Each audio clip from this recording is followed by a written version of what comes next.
Donc bonsoir tout le monde et bienvenue au lancement du livre de Munira Kaboura, Mounia, pardon. Et livre sur Sayyid Qutb. Mon nom est Jean-Michel Landry, je suis professeur d'anthropologie à l'Université Carleton à Ottawa. Et ils m'ont invité à animer la soirée, d'abord en présentant les intervenants. Donc Mounia, oui. Mounia Kaboura est philosophe et chercheuse spécialiste de l'islam contemporain, de la pensée islamique et des dynamiques religieuses et politiques dans les sociétés modernes. Elle est professeure associée au Centre d'études du religieux contemporain de l'Université de Sherbrooke et vice-présidente de la Société canadienne de théologie. Mounia est titulaire d'un doctorat en philosophie obtenu conjointement à l'UQAM et à l'Université Lyon 2. Elle a consacré ses travaux à l'analyse de la pensée de Sayyid Qutb, je pense qu'on va en entendre parler, et au fondement idéologique du radicalisme islamique. Elle a été chercheuse postdoctorale à l'Institut d'études islamiques de l'Université McGill et au CELAT, et poursuit aujourd'hui ses recherches sur les liens entre religion, identité, laïcité et radicalisation. Ses publications explore les interactions complexes entre foi politique et société avec une attention particulière portée à la question de l'islam politique et aux transformations contemporaines du religieux. Parmi ses travaux récents, on compte notamment la direction d'un numéro de la revue intitulé « L'islamisme de l'idéal califat à l'idéologie pragmatique et conservatrice, étude de cas », c'est le titre, ainsi que la direction collective de « Allah et la police », P-O-L-I-S bien sûr, « Quel islam pour quelle identité » paru également aux presses de l'Université de Montréal. Et cet ouvrage-là analyse les mutations idéologiques, politiques et sociales de l'islamisme. À ma gauche, Patrice Brodeur, qui est professeur agrégé à l'Institut d'études religieuses de l'Université de Montréal, spécialiste des religions monothéistes. Il s'est distingué par ses travaux sur l'islam contemporain et le dialogue interreligieux. Titulaire de la chaire de recherche du Canada sur l'islam, Islam, pluralisme et globalisation de 2005 à 2015. Il est actuellement conseiller senior au Centre international de dialogue CAICID à Vienne, où il œuvre à promouvoir le dialogue interculturel et interreligieux comme vecteur de paix et de cohésion sociale. Oui, on a besoin de ça. À ma droite, Mathieu Carbas, qui est journaliste au Devoir, il est également été rédacteur en chef adjoint à l'actualité dans ses travaux journalistiques.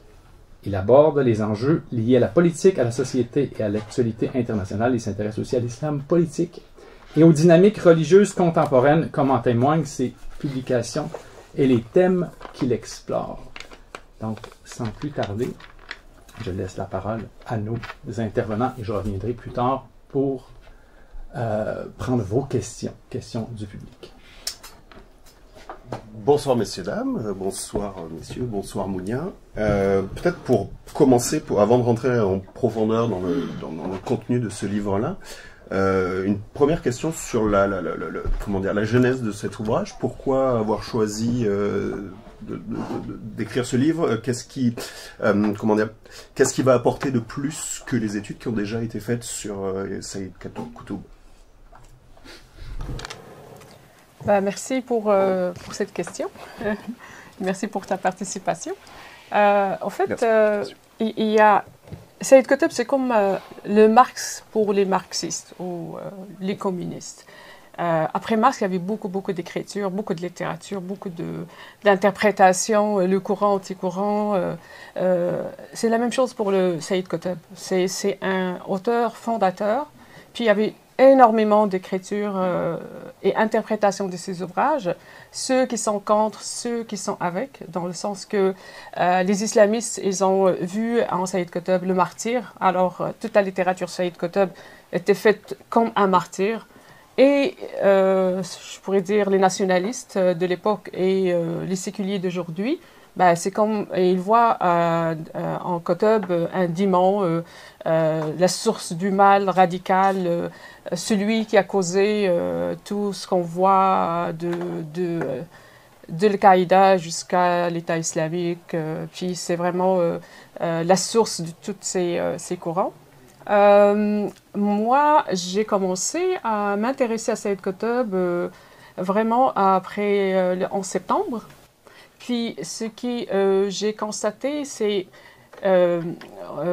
on avait l'habitude, c'est les pauvres qui rejoignent ces groupes. C'est les pauvres qui rejoignent les islamistes ou qui défendent les causes. Mais là, on voit que c'est vraiment les enfants de la classe moyenne. Ben Laden, c'est une grande famille riche. Puis ceux qui ont causé les attentats de 11 septembre, c'était des jeunes intelligents qui faisaient de l'université, des ingénieurs. Puis ils viennent des familles vraiment aisées. Ça veut dire qu'ils n'ont pas de raison d'y aller, se verser et sacrifier leur vie et laisser derrière eux l'avenir et tout ce qu'ils ont. Et là, la question, oui, mais pourquoi? Je voulais comprendre pourquoi. Et la réponse, c'est quand j'ai commencé à lire un peu sur Ben Laden et tout ça, ben, j'ai vu qu'il y a les idées. Ça veut dire qu'il y a une idée derrière une action. Et là, j'étais allée chercher un peu c'est qui Qutb. Pour moi, Qutb, c'est pas quelqu'un que je connaissais pas. Moi, je faisais l'école coranique quand j'étais petite. Ma maman insistait sur cela. Et moi, Qutb, j'ai lu quand j'avais 14 ans. Et c'était mon idole. C'était un gars militant, engagé. Et quand j'avais 14 ans, c'était le début. Je ne savais pas, mais j'étais dans une petite cellule des frères musulmans. Mais non, en tant que jeune, on ne sait pas. Parce que les frères musulmans, avant l'expérience politique au Maroc, puis se organiser dans des partis politiques, c'était des groupes qui militent dans la société civile. Alors, pour monsieur, madame, tout le monde, c'est des musulmans, des croyants, des gens qui sont bons, qui sont bien. Et nous, on était jeunes, alors nos mamans, les femmes aussi, il y a les sœurs qui travaillent vraiment activement. Puis ma mère a été attirée par ces femmes-là, qui étaient ses copines, qui font la prière et tout. Puis nous, on était là-dedans, mais inconsciemment, comme les œuvres de Sayyid Qutb faisaient partie de ma lecture quand j'avais 13-14 ans. Et c'était mon idole. Alors, la lecture d'une jeune fille, c'est pas la lecture d'un chercheur qui fait son doctorat, puis revient à ce discours et commence à analyser. Alors, c'était ça, pour moi, le début de ma lecture de Sayyid Qutb. Pour comprendre l'action, il faut comprendre la pensée. Et la deuxième chose, ce que j'ai retenu après tout ce parcours qui m'a pris vraiment 5 ans, 3 ans vraiment concentré. Sayyid Qutb, c'est une leçon pour nous tous. C'est que quand on voit il y a un esprit radical, c'est pas un champignon sauvage, c'est pas quelque chose, un extraterrestre qui est loin de nous. C'est qu'on peut le lendemain devenir des radicaux et c'est là la question, pourquoi et comment on peut. Parce que quand on croit à une idée fortement ça devient une vérité absolue pour nous, puis on n'est pas capable de négocier, on n'est pas capable d'avoir une portion de doute, ou dire oui, peut-être l'autre a raison. Alors je verse dans les... Et ça peut être pas juste pour les islamistes, toutes les idéologies nationalistes, marxistes, mais moi je vois les pires des idéologies, celles qui s'appuient sur des utopies religieuses. Parce que c'est Dieu qui a donné cette vérité, c'est pas l'humain, alors c'est incontestable. Et la lecture de Qutb, ça ouvre... pas juste de comprendre l'islamisme, mais comprendre toutes les idéologies qui peuvent verser vers l'extrême. Et là, l'extrême peut mener, dans un certain contexte politico-social, à la violence. Oui. Bah, je vais reprendre le micro, pardon. Donc, Qutb était un homme de lettres, un poète. Il a beaucoup écrit et beaucoup a été écrit sur lui. Comment, toi, tu as travaillé pour restituer le plus fidèlement sa pensée, notamment au niveau de la traduction de ses textes ou des écrits qui existent sur lui? Ben, c'est Sayyid Qutb. Quand j'ai commencé la lecture de Sayyid Qutb, j'ai suivi comme tout le monde la lecture qui existe dominante. Ça veut dire tous les commentateurs musulmans, arabes, ils ont écrit sur Sayyid Qutb des deux côtés, les côtés séculiers comme je dis et côté islamiste. Et aussi les commentateurs français, Kipel, Olivier Roy, les commentateurs américains. Mais la majorité, ou je pourrais dire la grande majorité, a dit que Sayyid Qutb était un poète, un libéral, un homme... vraiment open mind. Puis tout à coup, il était allé aux États-Unis. Et là, il a vu les Américains, puis il a vu de près les Occidentaux, puis il a dit non, c'est pas ça, ces Occidentaux, c'est pas civilisé comme ils prétendent l'être. Et il est retourné en Égypte, puis là, il commence à devenir un auteur ou un écrivain ou un penseur islamique, ça veut dire modéré. Puis dans son conflit avec le nationalisme de Jamal Abdel Nasser, le nationalisme égyptien, ben, il était prisonnier, puis il a versé dans la radicalisation à cause de ça. Et moi, comme tout le monde, ben, bien évidemment, j'ai suivi cette lecture-là, puis j'ai commencé à travailler selon cette lecture de rupture, ça veut dire des transitions. Mais il restait toujours une question qui, oui, mais les 50 000 qui font l'État islamique, ils sont tous passés par cette rupture, ils sont... puis la lecture islamiste qui regarde comme martyr, les séculiers le regardent comme un malade mental, un narcissique, un soi qui est surdimensionné. Alors, mais la question, est-ce que les 50 000 qui font le moudjahidine dans l'État islamique, est-ce qu'ils sont tous psychopathes, une soi surdimensionnée? Je trouvais pas ma réponse. Cette lecture, ça donne pas à expliquer la radicalisation. Comment les gens peuvent se radicaliser. Et là, quand j'ai commencé à lire vraiment ces œuvres, pas des années 50, mais il y allait vraiment dans 1928. Alors, j'ai commencé à lire le premier recueil d'un jeune de 24 ans. C'est son mémoire de baccalauréat. En Égypte, ils font une thèse, un mémoire après le bac. Pas comme ici, c'est la maîtrise ou le doc. Et c'était vraiment fascinant de voir comment la critique radicale qu'il a suivie, peut-être on parlera pendant la discussion, et j'ai vu que vraiment, c'est pas une radicalisation à cause de la prison. Puis comment lui, il regarde l'autre, c'est pas parce qu'il était aux États-Unis, il a vu les Américains, mais parce que les Britanniques, qui sont fondamentalement, qu'ils ont fait l'Amérique, sont des colonisateurs de son pays. Puis il a déjà ce regard-là avant même de partir en Amérique. Je ne sais pas si j'ai répondu à ta question. Ben non, c'est après peut-être sur la traduction, vraiment oui. Sur les enjeux de traduction, c'est souvent quelque chose qui revient sur... Saïd Qutb, il écrit... alors moi, j'ai renversé cette lecture de trépartition. Puis pour moi, j'ai regardé que c'est une pensée structurée dans la continuité. Alors j'ai utilisé la méthodologie archéologie généalogie de Foucault et Nietzsche, l'herméneutique de Paul Ricoeur et d'autres penseurs. Et j'ai vu que vraiment, il y a une structure. Parce que si on dit, ouais, ils sont des malades, oh, ces radicaux, ils sont des loups solitaires, ils sont malades, ils ont des crises d'amour, une crise de job, une crise de ça, une crise de ci. Mais là, on n'arrive pas à comprendre la structure d'une radicalisation parce que c'est une structure. Et si on ne sait pas comment la structure est faite, on ne peut pas déconstruire malheureusement. Puis c'est comme des choses qui arrivent à chaque fois, puis on est incapable de comprendre et de trouver des solutions. Alors moi, j'ai trouvé 4 principes qui structurent la pensée. C'est la vision du moi, ça veut dire son identité, l'identité, comment on se voit, comment on voit l'autre, c'est quoi la conception de la vérité qu'on a, puis comment on rationalise. Comment on rationalise le fait politique, le fait social, les religions, comment on les rationalise. Et ces 4-là, ça peut être partagé par tous les radicaux, pas juste les islamistes, les radicaux de la droite, les radicaux de gauche, les radicaux religieux. C'est comme une plateforme qui explique.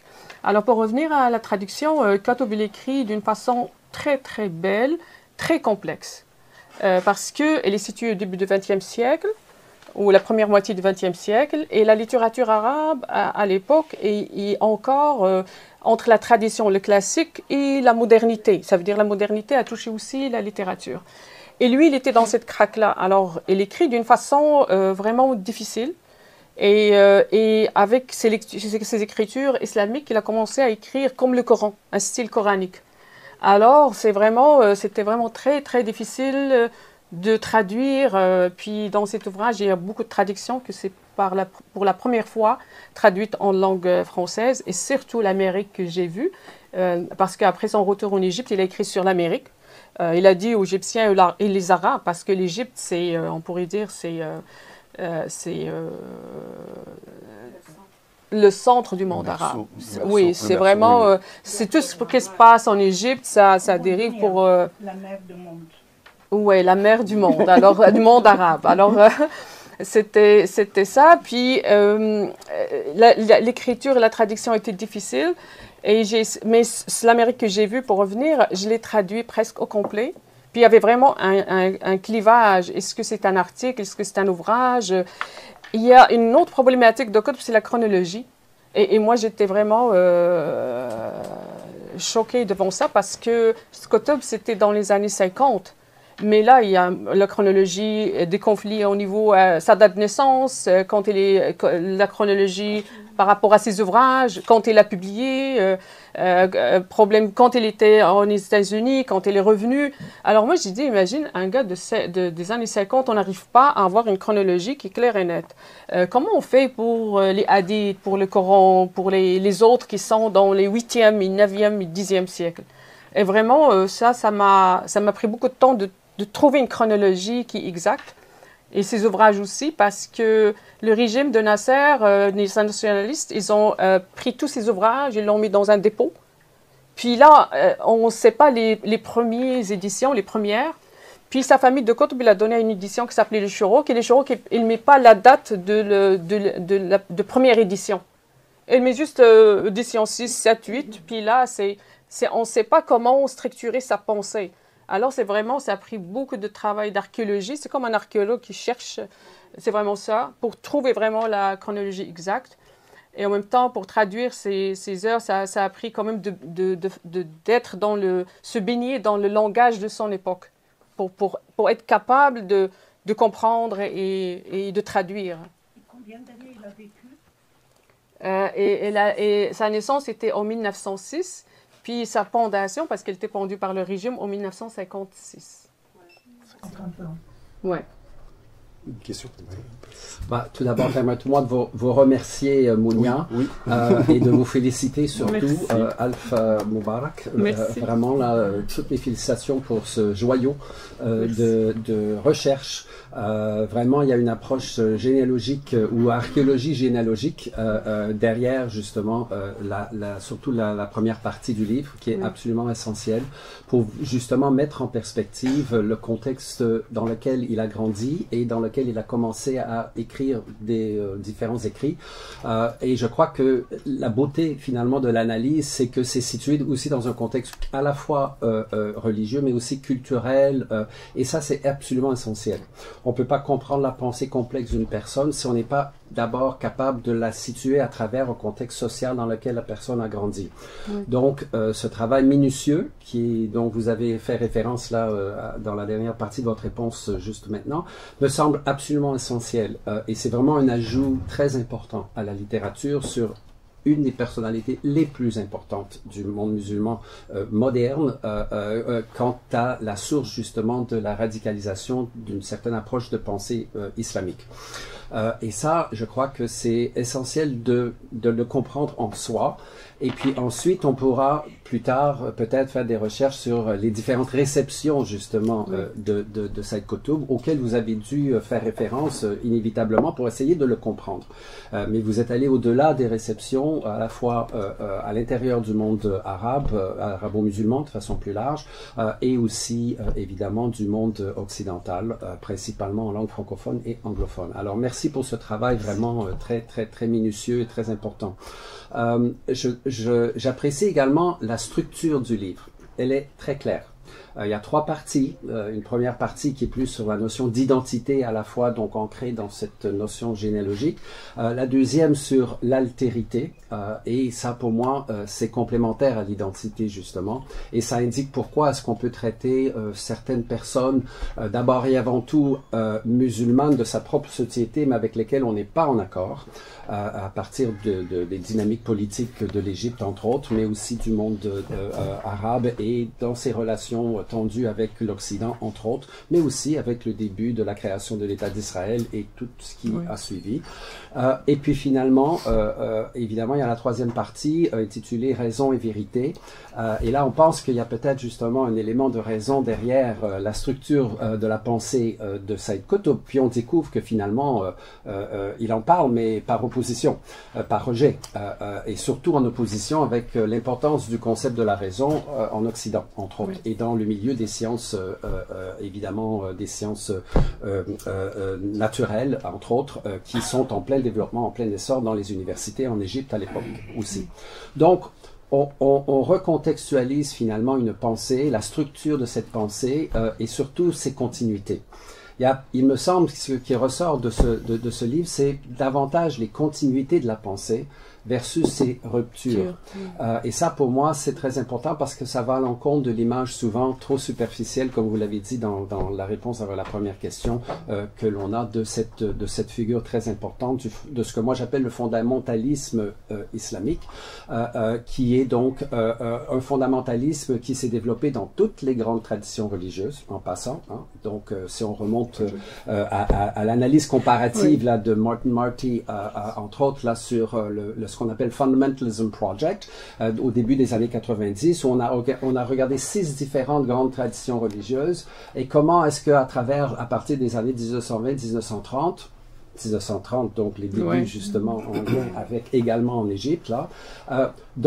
On voit dans différentes régions du monde, on voit l'émergence de ce mouvement d'interprétation fondamentaliste des religions.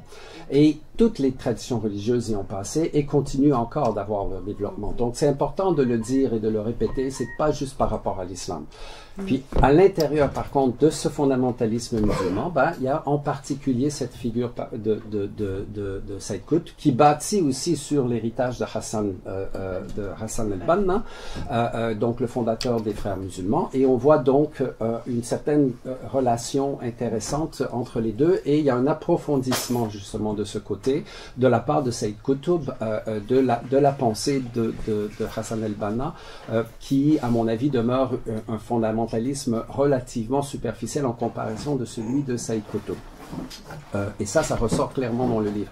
Ma question, c'est la suivante, c'est comment est-ce que vous êtes arrivé à structurer votre livre justement en 3 parties? Pourquoi? Et est-ce qu'il y a un lien entre les 3? J'imagine potentiellement que oui, mais pourquoi ces 3 chapitres principaux, cette structure de présentation? Parce que quand j'ai commencé à étudier Saïd Qutb, j'avais déjà comme une cartographie de sa pensée à mon bureau. Là, je dessine, c'est comme archéologie, je m'en vais de l'écriture qui était dans les années 50 vers l'écriture des années 40, 30 jusqu'au 20. Alors j'ai lu les romans, j'ai lu les essais aussi, la poésie, ces recueils, analyse de tout, vraiment une analyse minutieuse de chaque section, puis je voulais comprendre la continuité, la discontinuité, parce que souvent on pense qu'une pensée n'est plus là, mais elle apparaît, par exemple, une pensée ou une idée qui a commencé dans les années 30, puis elle n'est plus là, puis elle apparaît dans les années 50, par exemple, dans un ouvrage, mais plus développé, plus sophistiqué, plus... Alors pourquoi j'ai fait ces 3 chapitres? Parce que j'ai trouvé 4 principes vecteurs de sa pensée. Ça veut dire le concept de l'identité. Les gens qui disent que Saïd Qutb s'est radicalisé dans les prisons dans les années 50, Saïd Qutb, dès sa première écriture de 1928, c'était un essai de jeunes étudiants qui est intitulé La mission de poète dans la vie. Et ça, cette mission, il a déjà divisé le monde de la littérature en 2 camps. Il y a les poètes de la véridicité, qui disent la vérité, qui utilisent la poésie pour exprimer la réalité des choses et ce qu'ils ressentent véritablement. Puis il y a les poètes de l'hypocrisie. Mais là, quand on regarde, c'est qui les poètes de l'hypocrisie? On trouve les stars du monde arabe. On trouve le poète comme Ahmed Shawki, le prince des poètes. On trouve plusieurs poètes et écrivains comme Al-Aqqa, Hussein. C'est des figures très, très connues dans le monde arabe, pas juste en Égypte. Alors, dès le début, il y a une conception d'identité. Il y a deux camps. Lui, il appartient aux poètes sincères. Et les autres, c'est dans les poètes hypocrites. Puis, après les années 40, on voit ces poètes-là, ils deviennent les musulmans. Et les chrétiens, et les juifs, les sionistes. Voilà deux camps. Puis après, on voit qu'il y a les fréristes et le reste du monde. Alors, on voit que cette identité commence à se rétrécir. C'est toujours un petit groupe face à l'univers, le groupe du mal ou le camp du mal. Et c'est pour ça que cette conception d'identité est une source de c'est une radicalité. C'est juste une radicalité et était violente. C'est pas parce qu'il n'y avait pas d'armes qu'ils n'étaient pas violentes. Et elle était massacrante et humiliante, vraiment. Mais pour comprendre ça, parce que moi j'étais un peu choquée, comment un jeune de 24 ans peut oser critiquer d'une façon comme ça les stars du monde arabe, de la littérature arabe de l'époque. Et ce n'est pas une critique, c'est comme les traités de mouches d'hypocrites, de sales, de pleurnicheuses, vraiment l'insulte agressive. Et là, j'étais allée voir, je voulais comprendre pourquoi, puis j'étais allée étudier les maîtres. Vraiment, Al-Rafiri, tous ces stars-là, j'étais allée étudier leurs ouvrages. Puis j'ai trouvé, ils font la même chose. Qutb n'a pris que la façon que eux se traitent les uns les autres. Une critique qui était vraiment destructive, vraiment. C'est même Al-Aqad, il a nommé un livre, La destruction des idoles. Tu dis, mais c'est qui les idoles? C'est ses collègues. Puis là, je dis, mais pourquoi ces gens, ils font ça? Pourquoi ils se détruisent les uns les autres de cette façon? Ils ont regretté à la fin, et la plupart, ils ont renoncé à la poésie, à l'écriture. Comme Abou Shadi est parti même aux États-Unis, il a renoncé à tout. Et il n'y avait pas le principe de la reconnaissance. C'est reconnaître que, par exemple, si j'ai emprunté une pensée de l'autre, je dois reconnaître que j'ai pris de cette école. Non, il n'y avait pas de reconnaissance. Tout le monde c'est moi qui ai inventé la chose. Et destruction de l'autre, ça veut dire l'autre, il faut les réduire. Puis là, je dis, mais c'est pas possible. Là, j'étais analysé la structure sociale de l'époque, de l'Égypte. C'était sous colonisation, une scène politique très fragile. Les partis politiques, ils n'arrivent pas à rien instaurer. Il n'y avait pas d'indépendance. Bien évidemment, les Britanniques, ils étaient sous le contrôle politique et richesse sociale. Alors, ce qui est intéressant, c'est que ce qu'on voit dans une société décrite sur la religion, sur l'identité, sur n'importe quoi, c'est comme l'expression symbolique de ce qui se passe dans la société elle-même. Ça veut dire que la société est en crise.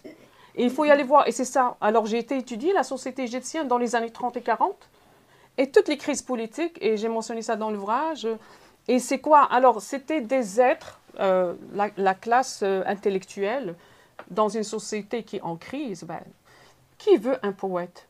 Qui veut un essayiste? N'a pas de place. Parce que les ressources ne sont pas là. L'argent n'est pas là. Il n'y a personne qui s'intéresse à ça parce que tout le monde court après son pain, parce que la richesse était prise et envoyée en Angleterre. Alors les miettes qui restaient, les gens ils se déchiraient. Puis il y avait l'aristocratie qui prend ce qui reste, reste pour la classe moyenne que des miettes. Et c'est des miettes, tout le monde veut sa part. Et les poètes, ils ont une petite part. Puis bien évidemment, pour avoir les privilèges, ils ont massacré les uns les autres. Alors ce massacre, c'était pas une différence intellectuelle, parce que quand j'étais même analysé le style de poétique et les écoles, ils se partagent énormément, ils se prennent énormément. Mais je dis, c'est pas possible. Mais c'est l'explication de toute cette radicalité intellectuelle est vraiment politique et sociale. Ça veut dire il y a une situation de colonisation, une crise sociale. Et l'avantage de dire ça, c'est que ça peut... L'humanité, il faut qu'on lise notre histoire et les sociétés, l'histoire des sociétés. Ce qui se passe en Égypte, en Irak ou ici en France, on peut lire l'expérience humaine et comprendre un peu pour ne pas tomber dans le même piège. La même chose pour l'altérité, parce que lui, comment il se voit comme poète sincère et bon, lui, il croit en ça.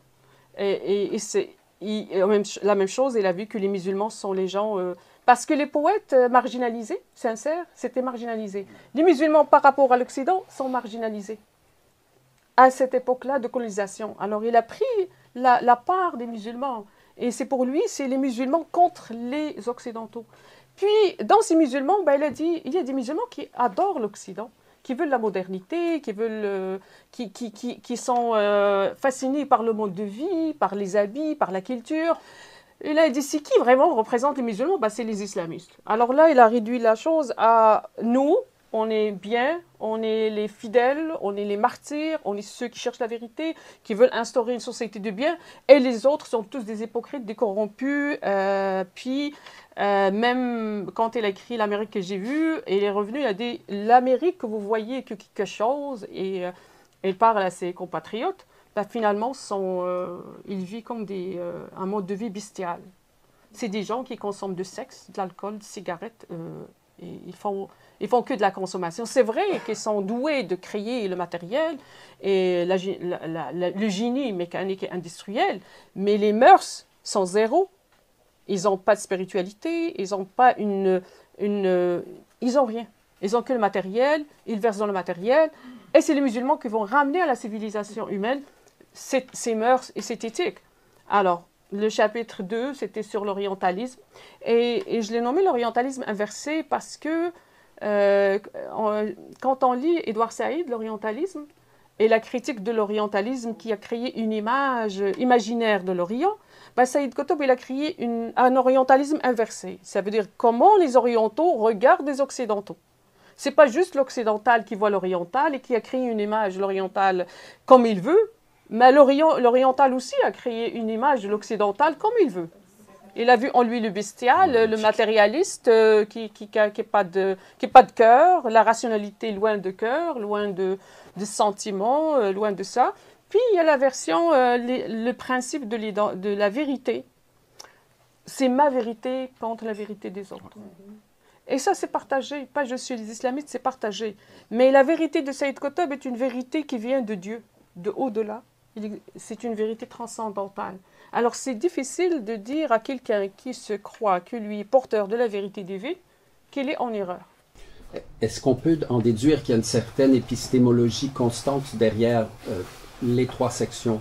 Oui, bien évidemment. Ouais. Et donc positiviste, religieuse. Est-ce que c'est possible de décrire cette épistémologie sous-jacente? C'est un paradigme. L'islamisme, c'est pour ça que j'ai nommé l'islamisme, c'est un paradigme. Paradigme qui a sa structure de pensée. Par exemple, la vérité, chez Saïd Qutb, c'est une vérité mystique, une vérité presque mythologique et sophiste. C'est le sophisme. Alors pour lui, la rationalité cartésienne, c'est une rationalité qui ne mène pas à la vérité. Qui mène pas à la vérité.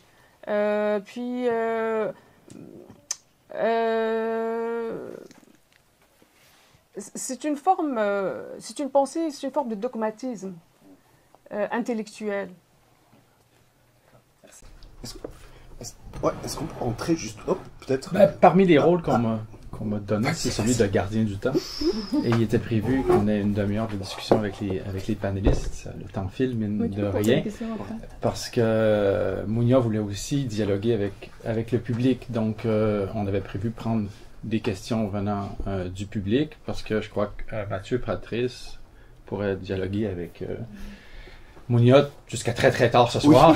Oui. Donc, avant qu'il soit trop tard, on a pensé prendre des questions du public. Donc, s'il y a des gens qui veulent échanger, partager leurs réflexions avec Mounia ou lui poser directement une question, vous êtes les bienvenus. Oui, j'en vois tout au moins après vous avec la... J'aurais peut-être une question. Est-ce que vous croyez que la pensée de Qutb, de ce qu'elle a donné, est en progression aujourd'hui? Est-ce que c'est une pensée qui est plus actuelle que jamais, qui rejoint de plus en plus de gens, ou qui est plus sur le déclin, de manière un peu conséquente, le mouvement des frères musulmans? Comment vous le voyez à travers ça? Comme je dis dans mon livre, merci pour la question. Quand j'ai mentionné dans mon livre, c'est dans l'introduction, c'est une pensée vivante. Et Saïd Qutb va rester toujours une pensée vivante. Parce que, tout simplement, on peut analyser et dire que c'est de la radicalisation, c'est une pensée radicale, mais c'est une pensée quand même qui est révolutionnaire, qui veut tout renverser, mais à sa façon, à sa manière. Et ça reste que, par exemple, on a vu que Saïd Qutb était il n'y a pas juste Saïd Qutb, mais c'était la plateforme où d'autres, ils ont interprété. Ça veut dire, si on voit que Saïd Qutb était radical, la littérature ou les théoriciens de l'État islamique, que je compte étudier prochainement, ils sont plus radicaux que Saïd Qutb. Plus radicaux que Saïd Qutb. Alors, mais ça reste Saïd Qutb le maître, c'est comme le Marx, le penseur. Et toujours, c'est une référence pour tous les mouvements islamistes. Et même les mouvements islamistes qui sont maintenant, on pourrait dire comme les frères musulmans. Les frères musulmans, après les années 90, ils ont renoncé à la hakimiyya, la radicalité, toute cette pensée d'instaurer l'État islamique. Ils sont maintenant dans les partis politiques, ils ont accepté de jouer le rôle, de s'organiser dans des partis, puis d'accepter de la démocratie. Ils ont même trouvé une explication religieuse, c'est la chouracratie. Puis ils ont dit oui, la démocratie trouve sa racine dans le Coran, qui est la choura, c'est juste plus moderne, ok, on va jouer avec ça, on va l'accepter. Alors il y a toujours un va-et-vient, on voit que les frères musulmans, ils sont plus dans l'état de tout rien, comme Saïd Qutb. Pour Saïd Qutb, l'état islamique selon la loi de la charia est ou rien. Et c'est ça ce qu'ils ont fait, l'état islamique en Irak, en Syrie. C'est soit cette formule de s'organiser politiquement et de vivre en société, soit la guerre, le djihad. Alors, on est devant ces deux choix, il n'y a pas un troisième. Mais les frères musulmans, après les années 80, et c'est ça la différence, parce que mon travail, parce qu'au début, on avait un discours qui met les islamistes comme dans un vrac. Ils sont tous pareils. Et ça, moi, j'ai trouvé que non. Les islamistes, ce sont des groupes, ce ne sont pas une unité homogène, mais c'est des groupes, ou des Corans.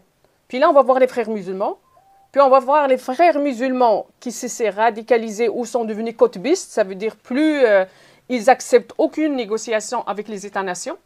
Puis il y a les djihadistes qui sont des qutbistes et salafistes, ça veut dire qu'ils ont adopté le wahhabisme, qui sont de l'État islamique. Ça veut dire avec les frères musulmans on peut négocier parce qu'ils sont dans le challenge politique, ils sont obligés d'accepter des choses, de ne pas accepter des choses parce qu'ils sont organisés dans des partis politiques, puis ils jouent dans un État-nation.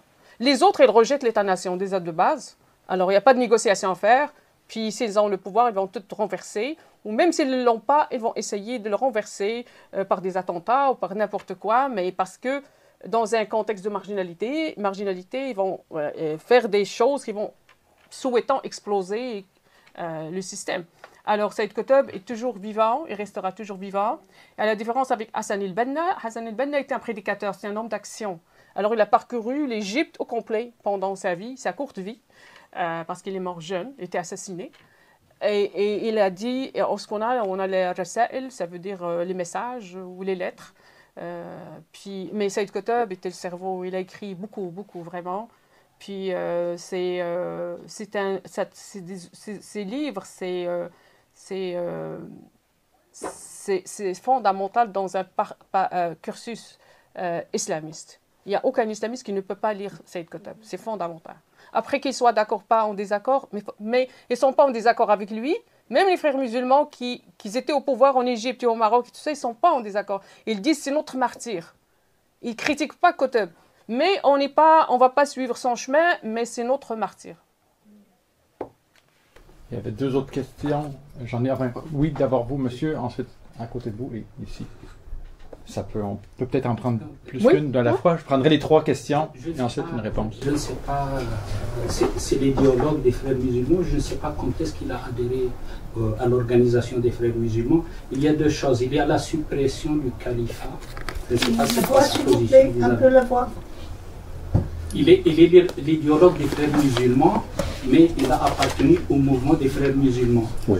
Je veux savoir c'est quoi sa position vis-à-vis de la suppression du califat, je ne sais pas c'est combien, 25, 28, je ne sais pas quelle date. Il y a un autre mouvement des réformistes musulmans qui est plus ouvert un peu. C'est quoi sa position, par exemple, Rachid Reda, Freni? Ok. Et la troisième, excusez, dans les frères musulmans, il y a un organisme secret militaire qui a abattu le premier ministre Al-Qarachi. c'est quoi sa position à lui? Merci. Merci. Il y avait une autre question juste à côté de vous, de mémoire. Oui, tu nous as rappelé que pour les fondamentalistes, la loi vient de Dieu, la vérité vient de Dieu. C'est quand même des affirmations de base, pour pas dire des affirmations fondamentales dans toutes les religions monothéistes. Il y a un seul Dieu, il y a une seule vérité, il y a une seule loi. Est-ce que la vérité religieuse, la loi, en tout cas, est-ce que la croyance en Dieu ne mène pas à un certain fondamentalisme que la démocratie occidentale, relativement récente, a pu tenir en échec durant un certain temps, mais la démocratie comme un accident historique face à la religion. Tu sais que j'ai travaillé sur Abraham et Isaac, le père des croyants juifs, chrétiens, musulmans, qui montent sacrifier son fils, mais sa paternité, son humanité de côté pour répondre à la volonté de Dieu ou au plan de Dieu. Alors, est-ce que la religion mène automatiquement au fondamental? Pas automatiquement, mais enfin. Je ne sais pas comment bien formuler ma question, mais tu connais sûrement. Merci. Merci. Oui, madame. Mounia, tu as parlé de 4 composantes dans la structure interne de la pensée de cette époque. J'aime bien entendre ces 4 composantes brièvement. Et à votre avis, c'était quoi le composant le plus influençant? Qu'est-ce qui fait que la pensée de cette époque aurait été une pensée qui influence vraiment le jeune? J'aime bien savoir, à votre avis, c'était quoi? Merci pour la question.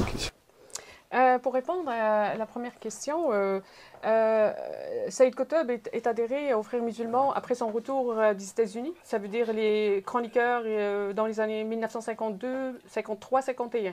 Alors on n'est pas sûr quand date exactement, mais dans ça, il a adhéré aux Frères musulmans.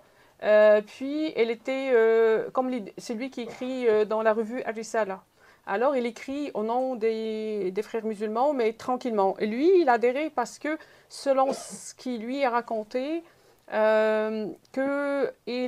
lui, c'est comme il ne connaît pas vraiment les frères musulmans, mais quand il était aux États-Unis, il a entendu parler de l'assassinat d'Hassan el-Banna, et selon ce qu'il dit, qu'il a vu que les infirmières étaient heureuses parce qu'il était hospitalisé à l'époque.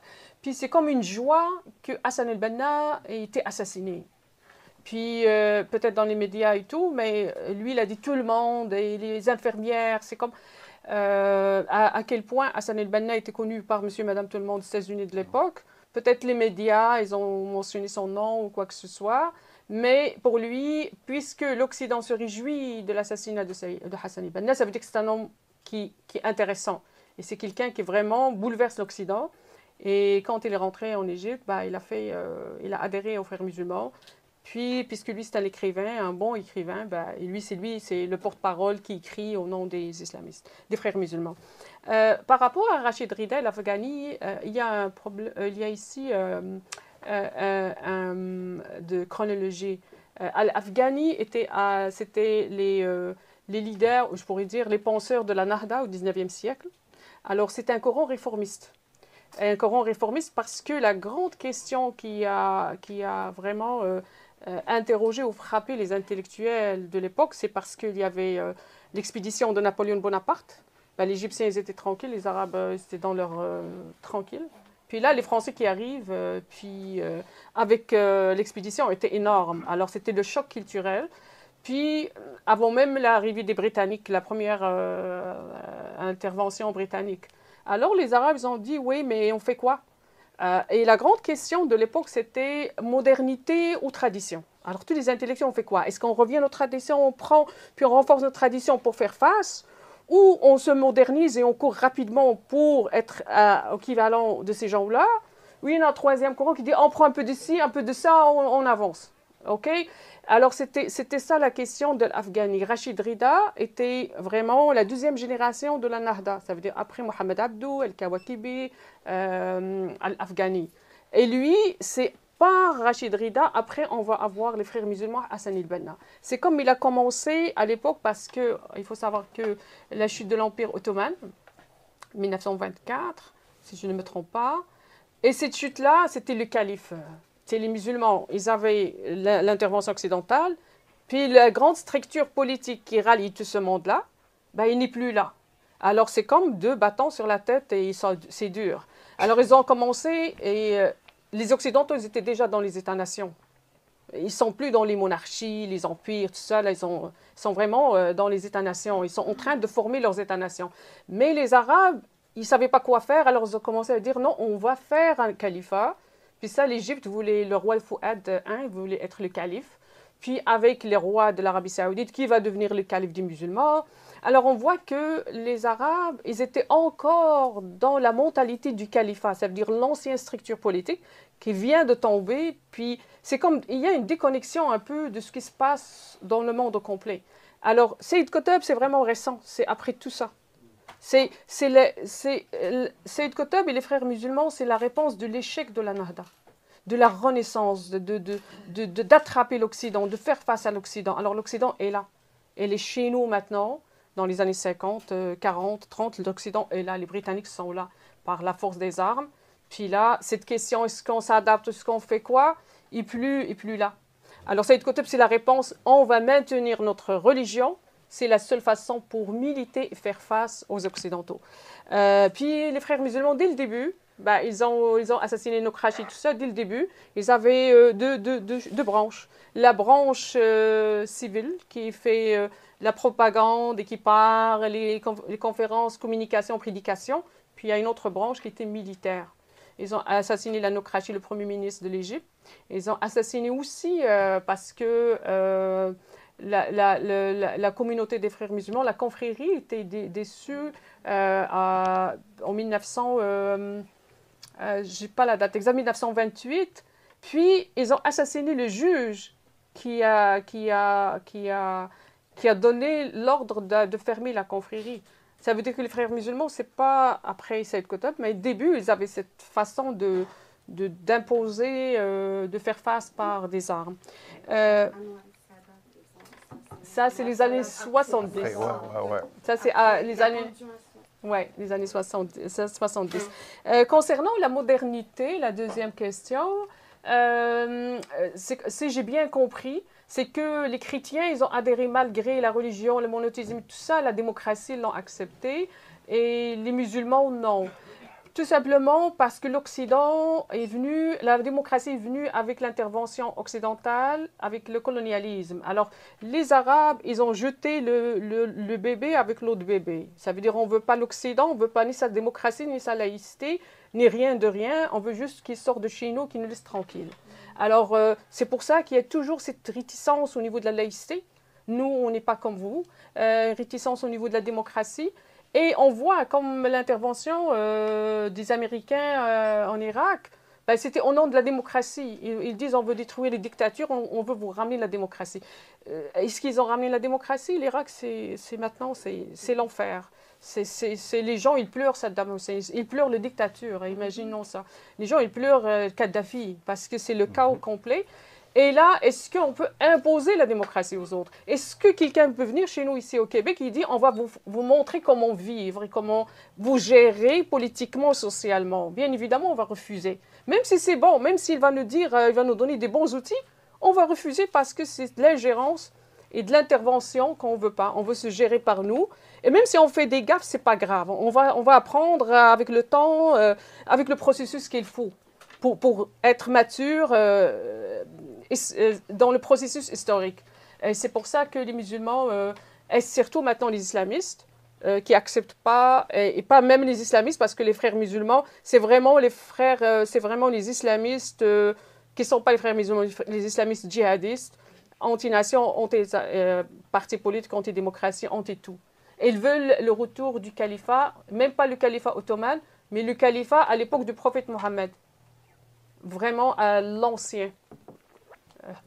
La troisième question, pourquoi Seyyid Qutb est encore influent? Qutb, il a fait du Coran vraiment une très belle écriture, vraiment. Lui, dans son écriture, dans son herméneutique ou l'exégèse de Seyyid Qutb, il a laissé à côté tout le corpus de hadith. Ça veut dire le hadith, c'est comme comment les apôtres ont écrit l'évangile. Ben, les musulmans aussi, ils ont écrit tout un corpus géant de comment le prophète Mohammed, qu'est-ce qu'il a dit, qu'est-ce qu'il a fait, ses actions et tout ça. Alors, cette kutub-là, et avec dans cette littérature, ben, ce corpus de hadith est devenu plus important que le Coran parce qu'on explique le Coran par ce hadith. Ça veut dire le corpus, deuxième corpus est plus important que le corpus premier, qui est le Coran. Alors, cette kutub, il dit, il y a plein de blabla, ça ne sert à rien, tout ça. Il a pris le Coran, puis il a utilisé, dans le chapitre 3, vous allez voir, il a utilisé une herméneutique assez pragmatique, sélectionniste. Il a sélectionné et il a pris le verset, détaché le verset de son contexte textuel et de son contexte contextuel. Puis il a mis un verset d'ici, un verset de là, un verset de là, puis il a construit un récit imaginaire, et avec un style très très beau. À un certain moment, j'ai montré dans le livre, on ne sait pas quand le Coran y parle et quand Kutub y parle. Quand le Coran y parle et quand Kutub y parle.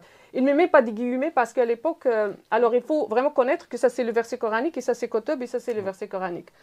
Mais pour lui, pourquoi? Lui, il dit, je veux trouver la magie qui est dans le Coran, qui a mobilisé les premiers musulmans. Parce que les premiers musulmans étaient des tribus, ben, selon la littérature, des tribus qui s'est guerroyaient ensemble. Ils n'avaient pas... Mais l'islam les a rendus une nation.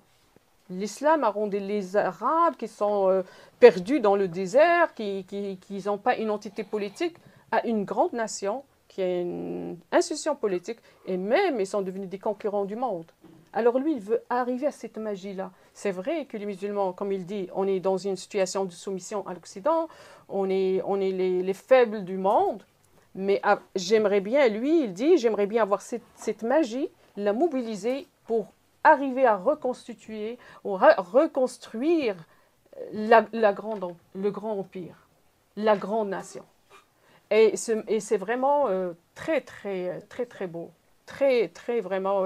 Les gens qui lisent l'arabe, ben, j'ai essayé de traduire comme ça pour y arriver, mais la traduction n'est jamais comme l'original dans la puissance symbolique Alors, il va rester toujours influent parce qu'il est mobilisateur. Vraiment, l'écriture est mobilisatrice.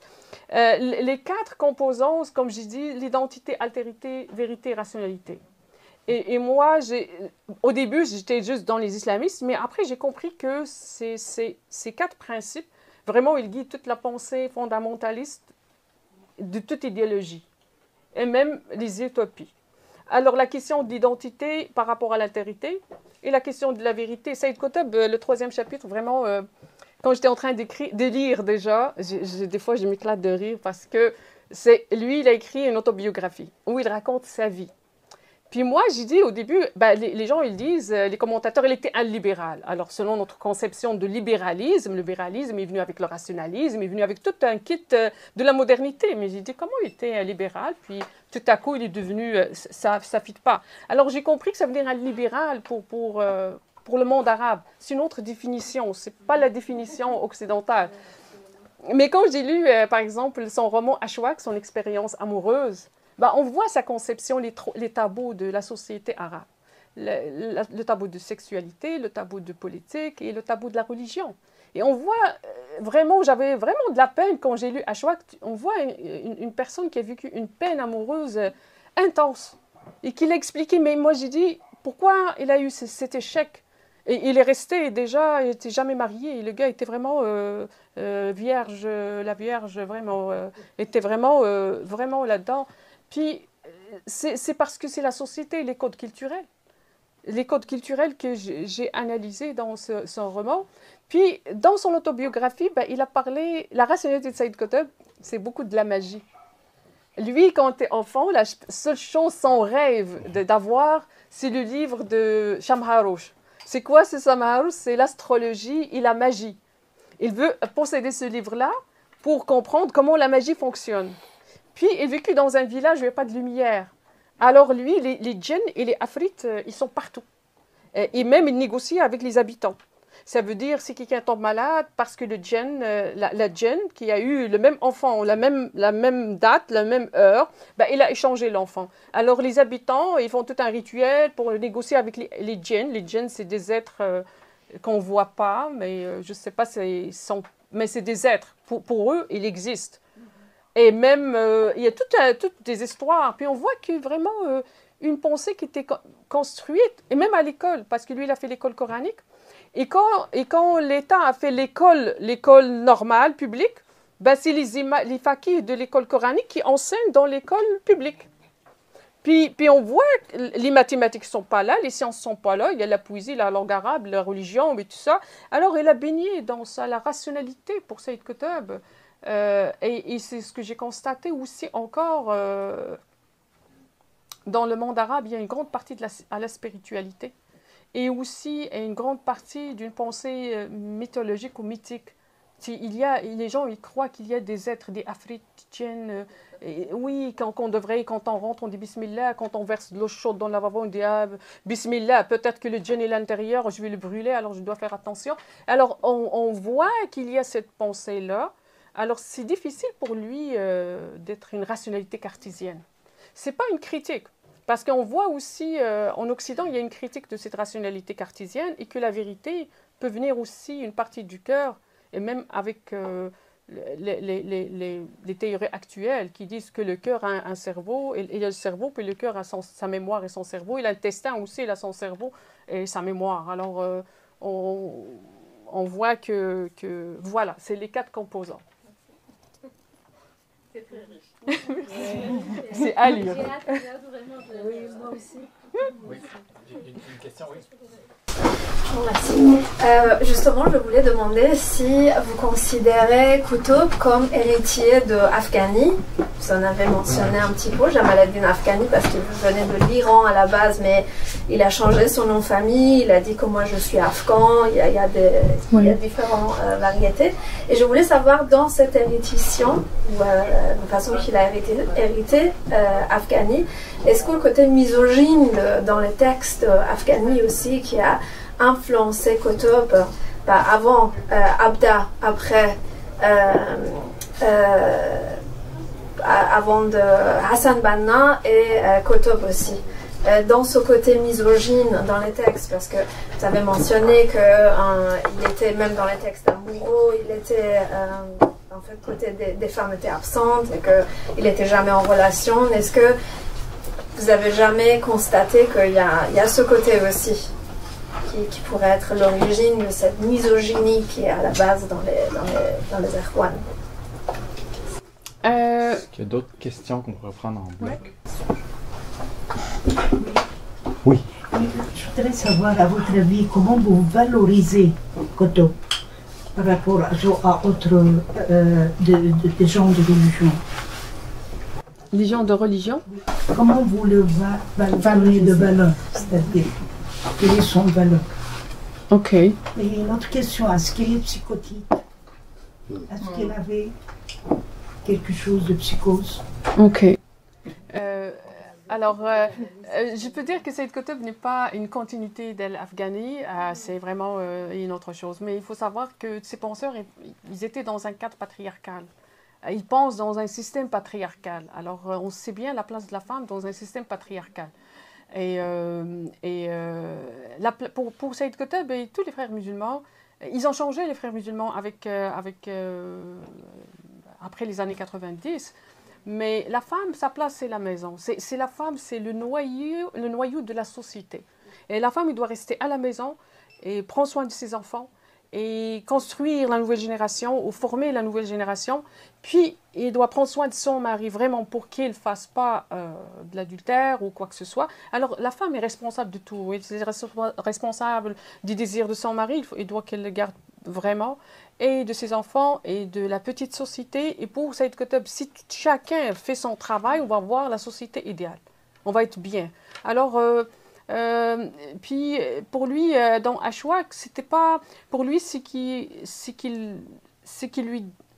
c'est l'amour, la liberté amoureuse. Lui, il n'était pas là-dedans. Lui, comme toute pensée patriarcale, les gens, ils se connaissent, ils se fiançailles, mariage, rebolote les enfants, etc. Alors, l'amour libre et tout ça, parce qu'il y a des commentateurs qui ont dit, oui, mais lui, il a appelé à l'amour libre, à l'unité. J'ai trouvé vraiment bizarre ça. Puis j'étais allée chercher vraiment le texte, vraiment arabe. Ça m'a pris beaucoup de temps pour trouver le texte arabe. Et lui, jamais appelé la nudité. Jamais, Saïd Qutb.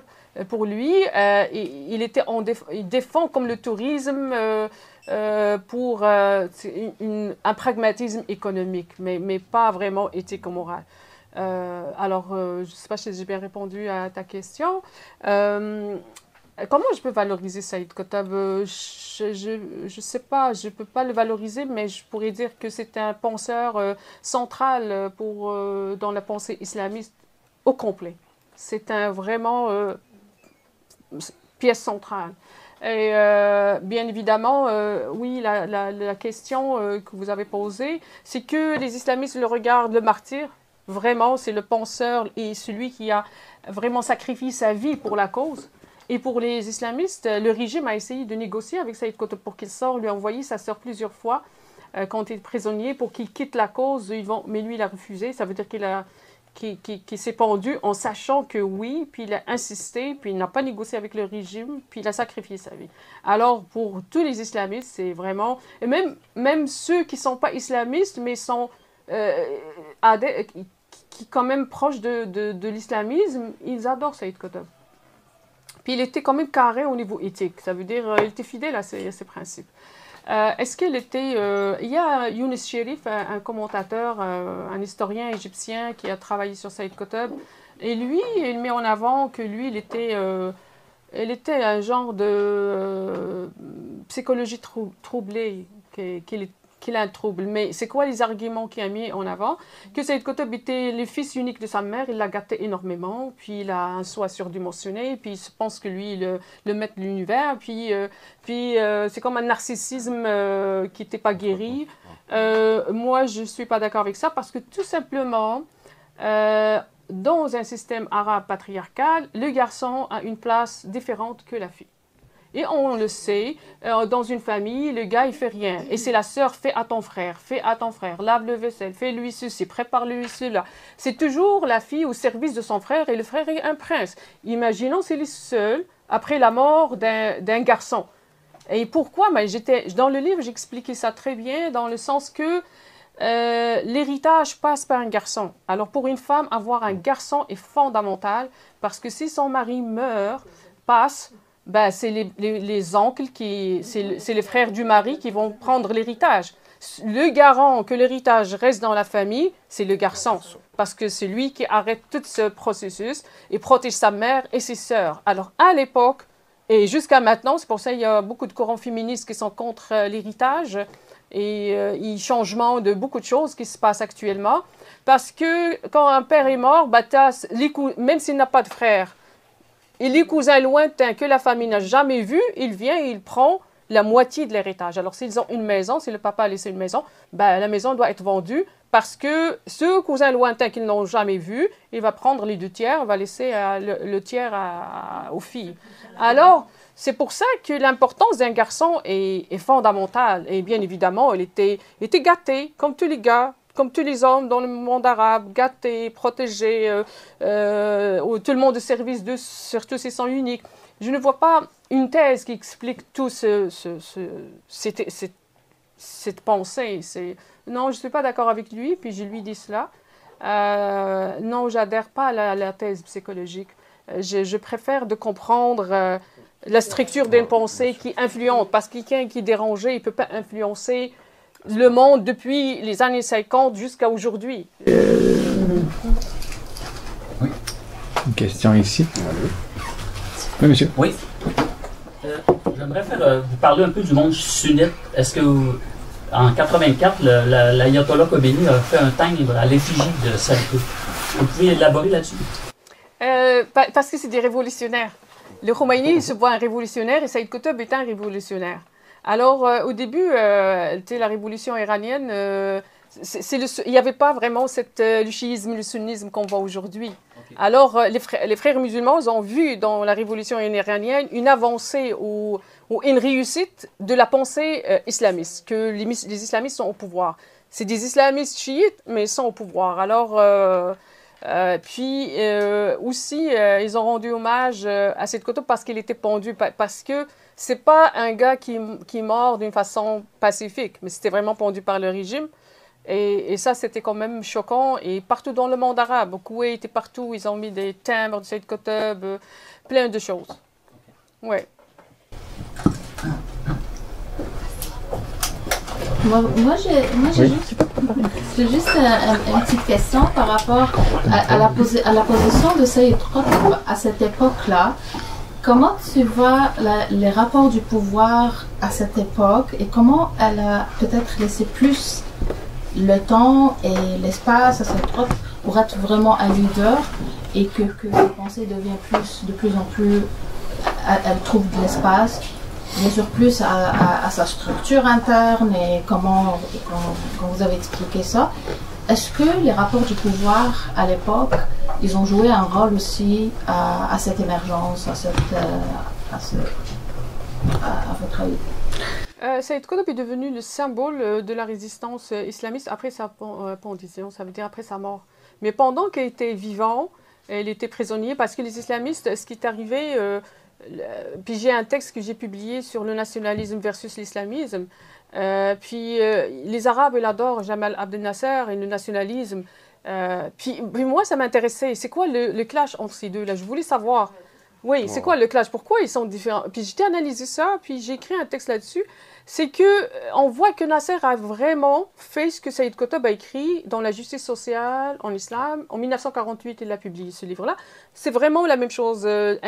Saïd Qutb, il a mixé des choses. Il a gardé la propriété privée du capitalisme avec un socialisme collectif, ça veut dire de réduire la propriété, les grandes propriétés pour les petites propriétés. Ça veut dire une forme de socialisme. Il l'a gardé. Il a mixé les deux et il a ajouté la trame islamique. Alors, quand on regarde, il est tout à fait d'accord avec le nationalisme arabe. C'est au niveau économique, ils sont là-dedans. Mais le problème, c'est que eux, ils veulent une version islamique, le pan-islamisme, et l'autre, c'est le pan-arabisme. Et les frères musulmans, ils ont applaudi le coup d'État de Jamal Abdel Nasser et les officiers libres. Ils étaient d'accord. Et quand Nasser a commencé à réduire la vie politique, parce qu'il a enlevé tous les partis politiques de l'époque, c'est vraiment une réduction incroyable au niveau démocratique, il a laissé il a créé un seul parti, son parti à lui, puis il a dit c'est le parti de la Oumma, le parti de tout le monde. Alors il est tout le monde là-dedans. Ça veut dire qu'il a supprimé complètement l'expression politique et la différence politique. Les frères musulmans, ils ont applaudi ça. Ils ont dit bravo, tu nous as débarrassés de toute ces gens-là parce qu'ils sont des hypocrites, ils ne font rien, il n'y a aucun changement, des blabla, des conflits. Mais c'est bien qu'on va avancer comme ça. Alors, c'est pour ça que l'institution militaire en Égypte et par exemple dans des pays qui étaient guidés par le nationalisme comme la Syrie, l'Irak, la Libye, l'Égypte, l'institution militaire est puissante, vraiment la seule institution bien organisée dans toute la société égyptienne. Alors, Qutb était parmi ces gens-là. Mais Nasser, après le conflit, de mettre la charia, de voiler les femmes, puis tout ça, c'était pas à cause parce qu'on voit deux pouvoirs qui a le pouvoir. Alors Nasser, il veut dire c'est moi le chef, c'est moi qui ai le pouvoir. C'est nous qu'on a fait les coups d'État, nous les militaires, c'est à nous le pouvoir. Les islamistes ont dit ben non, nous, grâce à nous que vous avez réussi le coup d'État parce que nous, on a mobilisé, on a travaillé et c'est oui, ils ont travaillé, mais ils veulent imposer la version qu'ils veulent. Alors, c'était un conflit de pouvoir entre les deux, mais quand on voit vraiment le côté économico-social, ils sont pas loin, Puis Nasser, elle a mis tout le monde, en 1954, Saïd Qutb et les frères musulmans, les leaders, tout le monde dans les prisons, et ils sont restés, et là, Saïd Qutb a commencé à parler avec certains, comment on peut faire face à ce régime mécréant. Là, il a commencé la mécréance, mais c'est pas commencé parce que dès 1948, lui, il a déjà la jahiliya, la hakimiyya, tous les trois concepts de Saïd Qutb que les djihadistes adoptent. La hakimiyya, ça veut dire Dieu qui gouverne dans les cieux, il gouverne sur terre par la charia. Dieu, la uluhiyya, ça veut dire Dieu est uni. L'unicité, ça demande la soumission de l'humain. Ça veut dire on tombe dans la problématique, est-ce que l'humain est libre ou prédestiné? Et la jahiliya, toutes les sociétés, ce qu'on voit, même les sociétés musulmanes, sont des jahiliya, sont des mécréants. Ils n'ont pas encore formé l'État, la vraie État islamique, parce que tout est jahiliya. Alors on voit que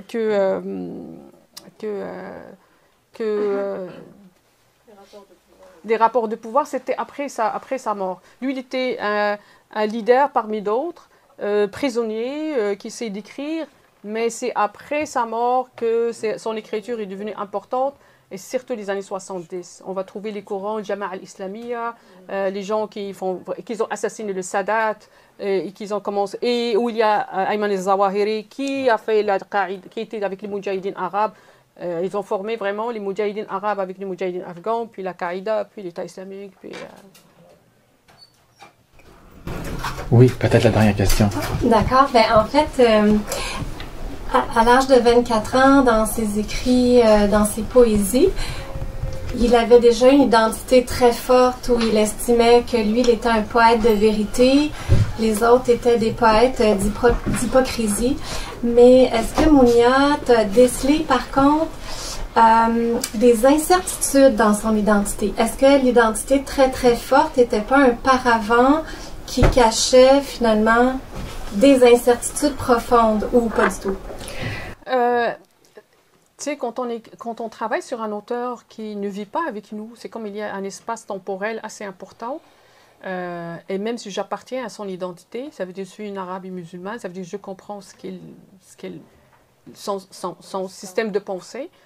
Mais ça reste quand même, c'est loin de moi. Puis ça m'a pris, je voulais vivre avec lui. Alors à un certain moment dans ce parcours, je dors avec Saïd Qutb et je me réveille avec Saïd Qutb. C'est comme il m'a habité, je l'ai habité. Puis vraiment de comprendre. Et dans ces écrits, parce que je ne peux pas savoir vraiment, mais moi j'ai vraiment lu tout ce qu'il a écrit. Il n'y a pas d'instant d'hésitation. Lui, c'est pas juste lui, mais aussi son groupe, les jeunes poètes, les marginalisés, qui n'ont pas de place, qui leurs travaux ne sont pas publiés, qu'il n'y a personne et même quand... parce qu'à l'époque, il y a les maîtres et les disciples. C'est dans cette façon-là, même en littérature. Alors pour lui, son maître, c'était Al-Akkad. Et Al-Akkad n'a jamais félicité Saïd Qutb, n'a jamais donné la main à Saïd Qutb, n'a jamais encouragé Saïd Qutb. Saïd Qutb, c'est comme il a fait sa place par lui-même, en écrivant la figuration artistique. Il a étudié le Coran, mais d'une façon artistique. Pas comme les exégètes et tout ça. Ça veut dire qu'il lui est devenu vraiment connu après vraiment fin des années 40. Puis il a reçu une lettre de Ahmed Amin, c'est un écrivain vraiment arabe très connu, pour dire oui, il est beau ce qu'il a fait. Saïd Qutb a dit malheureusement c'est trop tard. J'ai escaladé la montagne tout seul. Là vous viendrez vous dire bravo, une seule personne ça vaut pas la peine. Le travail est déjà fait. Alors lui il n'était pas hésitant dans tous ses écrits, il était vraiment je ne vois pas d'hésitation, de doute. Et c'est pour ça que c'est dangereux. C'est les idéologies qu'il n'y a pas de doute, qu'il n'y a pas d'hésitation. Il n'y a pas de dire, ouais, mais peut-être je ne suis pas...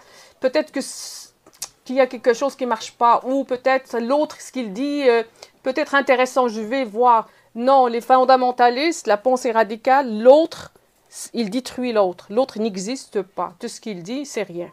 Et ils peuvent même y aller à déshumaniser l'autre, complètement. Et c'est ça le danger des pensées extrêmes. Avant de terminer, je vais demander s'il n'y avait pas un de nos deux interlocuteurs qui voulait poser une dernière question, qui est à dépasser de 5 minutes, le cadre qu'on s'était donné. Moi, ce n'est pas une question, mais c'est simplement de dire de nouveau Alf Mabrouk, toutes mes félicitations, et de dire que pour le public, on n'aurait pas la qualité de cette interprétation, de cette analyse en profondeur de Saïd Qutb si on n'avait pas devant nous une grande philosophe. Merci. Alors merci. Merci. Merci.